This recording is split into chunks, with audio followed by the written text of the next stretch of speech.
দর্শক, আমরা এই রেল লাইনের উপর দিয়ে যাচ্ছিলাম হেঁটে হেঁটে। তো দেখি রেল লাইনের পাশে একটি চুপড়া ঘর আপনারা দেখতে পাচ্ছেন।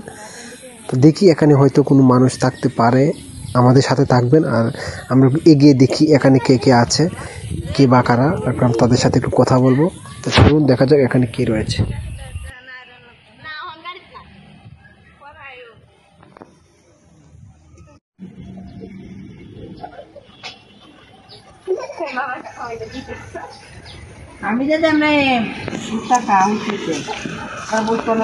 আসসালামু আলাইকুম, ভালো আছেন আপনারা? আচ্ছা, আমি রাস্তা দিয়ে ওই পাশ দিয়ে যেতেছিলাম, তো আপনাদেরকে দেখলাম যে এখানে। আচ্ছা, এটা কি আপনাদের টাকার বাড়ি? এটা তো এরকম অবস্থা কেন? এই যে দেখা যায় রেল লাইনের পাশে, এনে তো থাকার কোনো পরিবেশ নাই। তারপরে কোনো পুরুষ মানুষ নাই, আমরা দুজন মহিলা। আচ্ছা, এলে প্রতিবন্ধী তার এলে লাগিয়ে খাই। এই যে নাতিরে বিয়া দিলাম, এই নাতি বোনদা এই যে লেখাপড়া করাইছি, এতটা অবস্থায় খায়া লাগিয়ে করাইছি এই লাগাতে নিয়ে। ওহন ওহন বুড়ো হয়েছি, ওহন কামাইয়া করতে না, ওহন আরো বুঝে। আঙ্কেল আছে আপনার? না, ছেলে সন্তান নাই? না।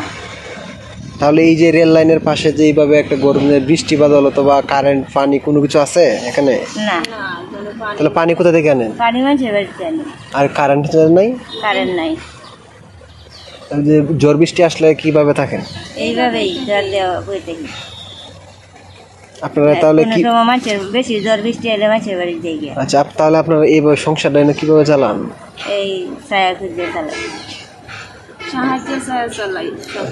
আচ্ছা, আপনার কি হয়েছিল একটু বলবেন? আমার অসুখ হয়ে গেছিল, জ্বর কিসনি পরে এরকম প্রতিবন্ধী হয়ে গেছেন। এখন এখন তাহলে কিভাবে কি করেন? এই গাড়ি ছড়ে কি আমার মা গ্রামে যায়, আচ্ছা আচ্ছা, তাহলে তো অনেক কষ্ট করে সংসার চলতেছে। আজকাল বাজারে জিনিসপত্রের যে দাম, তারপরে আবার ছেলে মানুষ নাই, নিজেরাই কাজ করে, একজন প্রতিবন্ধী 2-3 জন মানুষ দেখা যায় ফ্যামিলিতে, তো চলতে তো অনেক কষ্ট হয় না? কষ্ট, অনেক কষ্ট। ভাত থাকলে তরকারি থাকে না, কোনো সময় তরকারি থাকলে ভাত থাকে না। আচ্ছা আচ্ছা, কোনো সময় ভাত তরকারি কিনুই থাকে না।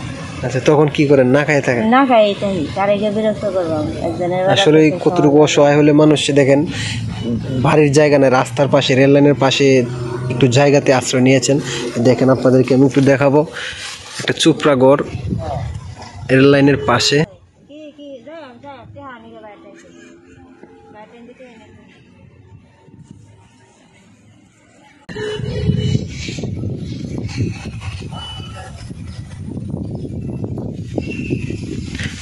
আমরা একটা ইউটিউব চ্যানেল আছে হেল্পিং আদার্স বিডি, এটার পক্ষ থেকে আমি এদিকে যাইতেছিলাম, তো আপনাদেরকে দেখলাম।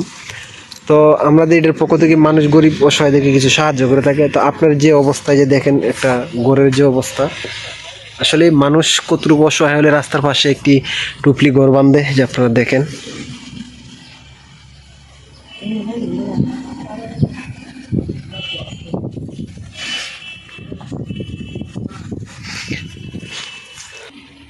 তো আমাদের পক্ষ থেকে আজকে আপনাদের জন্য এতটুকু এই টাকাগুলো নেন হেল্পিং আদার্স বিডির পক্ষ থেকে।